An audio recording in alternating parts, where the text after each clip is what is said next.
Halo Sobat Pelajar, pernahkah kamu berpikir mengapa Pancasila penting dalam dunia ilmu pengetahuan?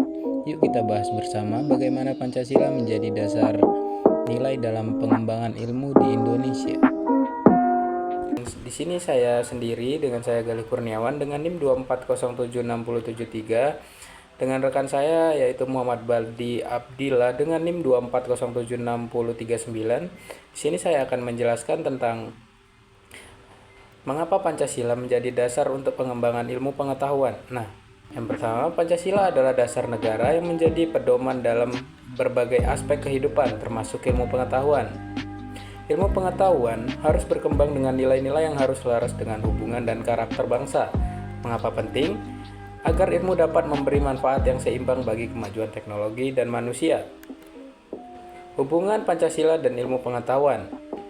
Ilmu pengetahuan adalah alat untuk membangun peradaban dan kesejahteraan manusia. Manfaatnya, Pancasila memberikan landasan moral dan etika dalam pengembangan ilmu. Dampaknya, dengan Pancasila, ilmu tidak hanya berorientasi pada kemajuan teknologi, tetapi juga kesejahteraan sosial.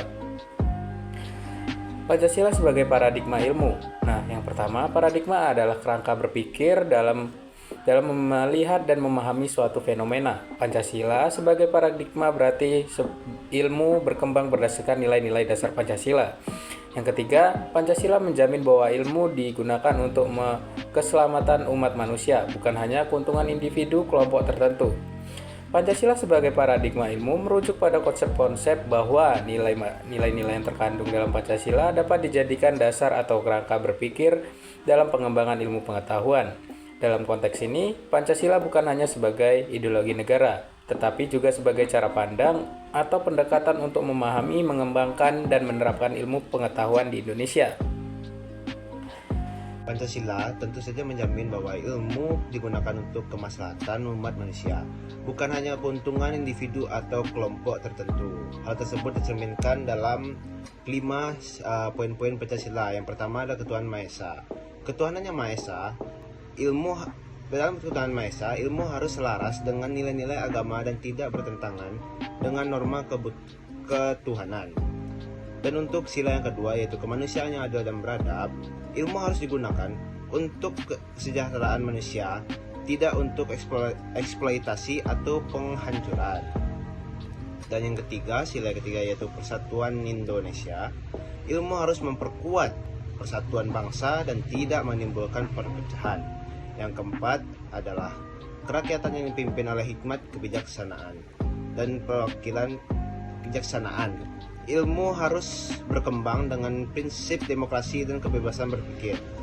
Dan sila yang kelima yaitu keadilan sosial bagi seluruh rakyat Indonesia. Ilmu harus memberikan manfaat bagi seluruh masyarakat tanpa diskriminasi tertentu.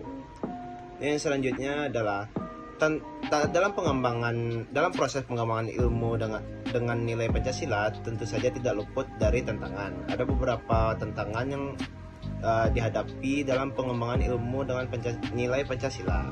Yang pertama itu globalisasi dan arus informasi. Banyak ilmu berkembang tanpa perhatian nilai-nilai Pancasila sehingga bisa mempengaruhi budaya bangsa. Dan tantangan yang kedua yaitu etika dan moral dalam pengembangan ilmu. Beberapa inovasi teknologi dapat bertentangan dengan moral dan etika bangsa. Tantangan yang ketiga yaitu pengaruh budaya asing. Budaya luar yang tidak sesuai dengan Pancasila bisa mempengaruhi cara berpikir dalam ilmu pengetahuan. Dan tantangan yang keempat yaitu kurangnya kesadaran akan nilai Pancasila. Banyak ilmuwan lebih fokus pada aspek teknis tanpa mempertimbangkan nilai-nilai Pancasila dalam penelitian mereka. Baik, kesimpulan dari presentasi hari ini adalah Pancasila adalah dasar etika dalam pengembangan ilmu. Ilmu harus tetap berpijak pada nilai-nilai kebangsaan agar tidak kehilangan identitasnya. Dengan menjadikan Pancasila sebagai dasar ilmu akan berkembang dengan tetap menjaga keseimbangan antara kemajuan teknologi dari kemanusiaan. Sekian saja presentasi saya pada hari ini. Maaf bila ada salah kata. Saya tutup saja. Assalamualaikum warahmatullahi wabarakatuh.